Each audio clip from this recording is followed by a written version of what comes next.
98,977 videos on actives, how to use them, what they are, and there are still requests going out for how do you use actives and how do you combine them in your skincare. So I'm going to do a very casual conversation in trying to explain the whole scenario of कौन सा active आपके लिए skin के लिए right है, कौन सा नहीं है, and most importantly, how do you combine it. Before we pick up an active for the skincare, it's very important to understand what is the active meant for. The first thing we'll do is discuss the actives that are available to us. Is this video going to answer all your questions? I don't think so, because nobody can answer everybody's questions. But what I can do is try it from a different perspective. First things first, actives always come after your cleanse and are ended with a moisturizer, morning or evening, right? Second thing, always understand कि वो active की star qualities क्या है. Once you understand कि actives की star quality क्या है, it becomes easier for you to kind of include it into your skincare routine. This is going to be a very casual video because I'm in the middle of 2-3 things. There's something exciting happening, so please bear with me. The first active that I want to talk to you about is hyaluronic acid. Now, hyaluronic acid is a very common, it's a very simple active. It can be combined with everything. There is no problem. It doesn't irritate your skin. The only thing you need to make sure is that when you're using hyaluronic acid, post its use, you always apply a moisturizer. That is incredibly important. Because if you don't add a moisturizer post your hyaluronic acid, you can have the hyaluronic acid suck out the water from your skin. Now, if it does that, it's going to cause a lot of dryness to your skin, and we don't want that. As you can see here, it goes with all other actives, there's no problem, and it goes for all skin types as well, usually no problem at all. एक बात है कि don't spend too much of money on hyaluronic acid because it's not a very expensive ingredient, and hyaluronic acid is available in so much of skincare, whether it's your moisturizer, night cream, your serums. So you have to take a step back and see, do I need an extra bottle of hyaluronic acid or not? Your decision. The second active, and one of my most favorite actives, is the vitamin C. Vitamin C is a great fader, it's a great anti-ager, it's great for improving fine lines, wrinkles, it gives you brightness, gives you plumpness, the best. I think it's one of those ingredients that should not leave your skincare ever. It goes with practically all other actives except retinol. Even with retinol, I think it's a decision to make because there are enough people who can use vitamin C and retinol together और उनकी skin को कुछ नहीं होता है. I have tried it too. Some days it becomes sensitive, sometimes it doesn't become sensitive. So listen to your skin. Your skin is the best guide. I am not, nobody else is. If your skin loves it, it will let you know that it loves it. It will have no redness, no sensitivity, nothing. It completely depends on you. Now, vitamin C also gives you exfoliation, so be mindful that if you're using it along retinol, your skin will tend to get a little redder and a little more exfoliation. So be careful about that. The best form of vitamin C that you can use is the ascorbic acid. So if you really want big returns on your investment, go for that, and a 20% is the best for anti-aging. I have a whole video on vitamin C, link in the description. For me, vitamin C was the biggest mover, and I've been using vitamin C for the last 8 years. I started with the Ciplaga vitamin C, which used to cost a lot of money, and now I go between 2-3 of brands. This video is not about products and brands. This is only about understanding what actives do. It's getting really hot here, so I'm going to move to my living room. The next active that we're talking about is salicylic acid. Now, salicylic acid is a BHA. A BHA means it's able to enter your pores and clean it up from the inside out, which means if you have a lot of acne, or if you have a lot of blackheads, or you have textured skin, then BHA is what you're looking for because it has the ability to get into your pores.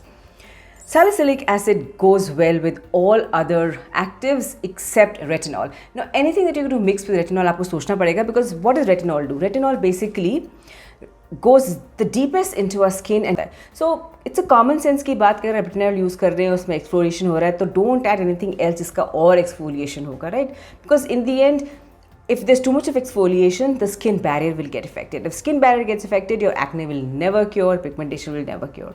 So that is about salicylic acid. Now, salicylic acid is great for oily skin, acne prone skin. It's great for if you have a lot of pimples on your face, that's the time you should be looking at it. Ideally, because it clears and goes into the deeper layer of your skin, it's important that you use it in the PM routine. But if you are using it in the AM routine and using proper sunscreen, then you're completely fine.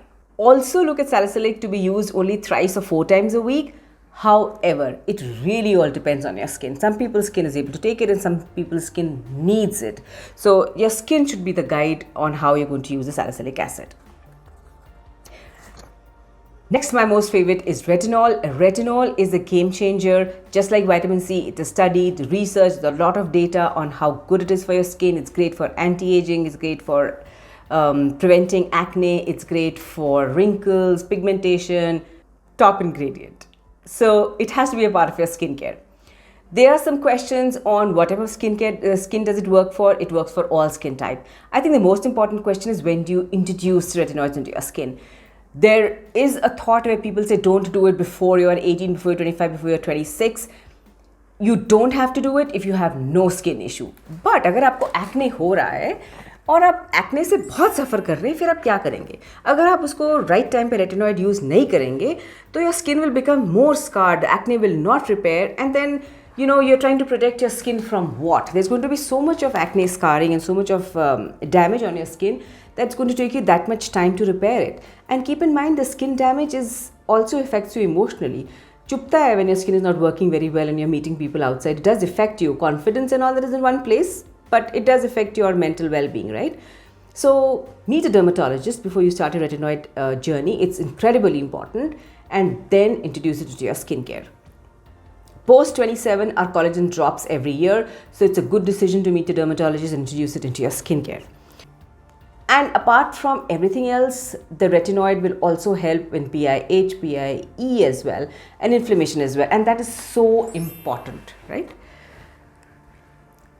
Now, the reason I'm moving around is because I have some people at home and there is some work going on, but I wanted to finish shooting this and get around it. That's my mic. Next, we are talking about now with retinoids, please make sure that you're using it once a week to begin with and slowly introduce it twice a week and then move it to thrice a week, maximum about 4 times a week. That's all you require it for. More than that, you're just going to land up harming your skin barrier. It's not going to serve you any good whatsoever. So it's not going to make any sense. So it's better slow and steady wins the race with retinoids.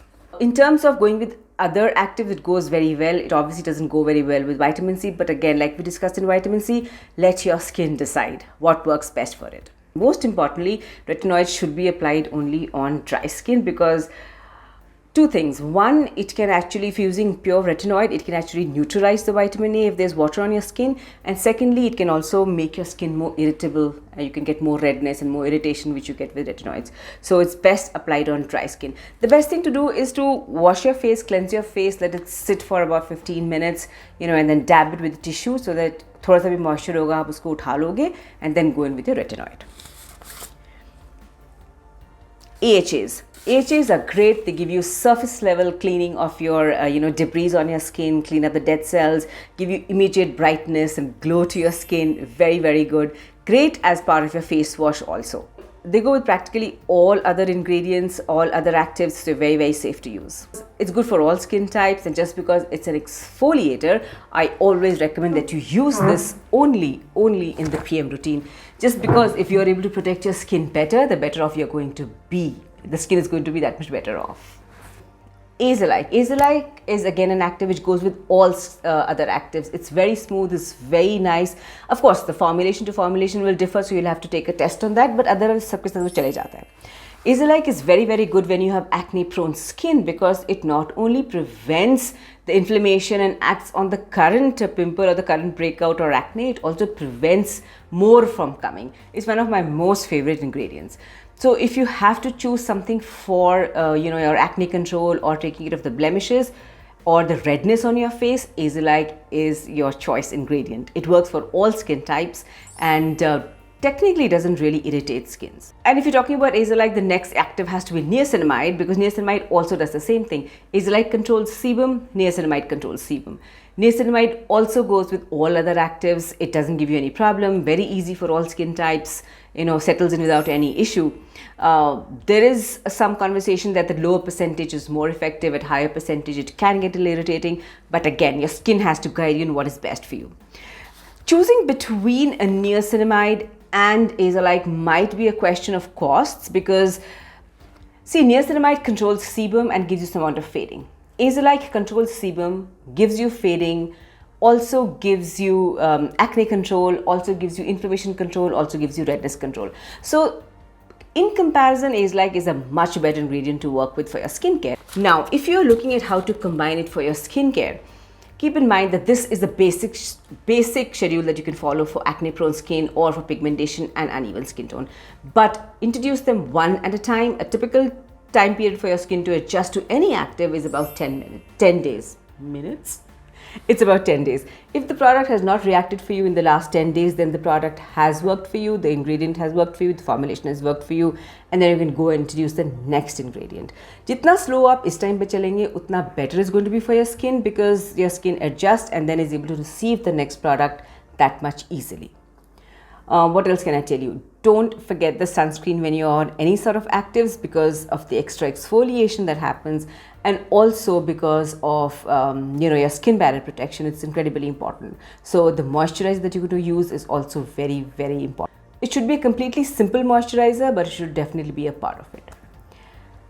What more can I tell you? The favorites to pick up all these serums are the Minimalist or the Deconstruct. I know that Dermaco also has a great niacinamide, and I have spoken about it in one of my videos. They're all going to be listed in the description box for more details. This is really to advise you on what to look at. Then there's also alpha arbutin, which is one of the gentlest that you can use for fading your acne scars or uneven skin tone or even pigmentation. The reason it's very gentle is because its actives are released very slowly into your skin. So it's an excellent choice if you have dry and very, very sensitive skin. It goes very well with all other actives, and it works beautifully for all skin types, especially for dry and very sensitive skins. I think I would advise it for somebody who is very young and are looking for general, brightness of the skin or unevenness of the skin, which sometimes you can get very early on if you have a very active lifestyle, especially if you're outdoors a lot. So it's a good choice over there. It's gentle and it's safe. But of course, it does give you exfoliation, so need to be careful with the sunscreen as well. I just got off my car. There's also this thing about tranexamic acid. Now, tranexamic acid is an acid that requires a lot of support from other ingredients for it to perform. It is great for melasma, but for an effect, it has to be either taken orally or it has to be injected into the pigmented areas. So really, you can't say that this acid on itself is good, and you can't include it till you have seen the whole formulation and seen how the supporting ingredients are. So for tranexamic acid, please make sure that you understand the ingredients and the formulation before you add it to your skincare. So as an acid, it doesn't get too many points because the whole points come by seeing कि बाकी formulation में क्या क्या है. इतना सब बात करने के बाद भी the last question is going to be, but I'm only looking for brightness in my skin. If you're looking for only brightness in your skin, look at just vitamin C and retinol. That is enough for you. If you're looking at pigmentation control and melasma, then look at retinol and vitamin C. That's enough for you. If you're looking at acne control, vitamin C, retinol, Azelaic. If you're looking for just brightness and you prefer alpha arbutin, then you can add alpha arbutin to your vitamin C and retinol. If you're looking for only anti-aging and your skin is completely fine, vitamin C, retinol, you're done. That's it. Simple and effective. For more, I'm going to meet you in the comment section. When it comes to layering, it's very straightforward. After your cleanser, you could choose between either hyaluronic acid or you could choose vitamin C to go first. I always prefer to put vitamin C because it has the lowest pH and you want that to penetrate your skin first. And then I'll go in with the hyaluronic acid. When I used to use it, now I don't use it. After you do hyaluronic acid, then you can choose between any of the serums, alpha arbutin, Azelaic or niacinamide. They don't have to follow each other in order. You can use whichever works for you better or whatever. It doesn't matter. ये तीन कभी भी कहीं पे भी डाल सकते हो आप. Now when it comes to doing vitamin C, The vitamin C serums generally come in three formats. They come in either water-based serums, or they might come in a cream, or the serum might have silicones in it. If it is water-based, it still goes before all other serums. If, however, it is cream-based or has silicones, then it has to come after your all other actives, because the cream and the silicones can prevent the other actives from getting absorbed into your skin. Retinols, I always prefer to do after a cleanse and do nothing else before or after them, just with a moisturizer. And that practice has kept my skin very safe and very good, actually. I know some people like to mix it up, but I don't like to do it. I just feel it's the best ingredient I'm putting on my skin, जरूरत ही नहीं है.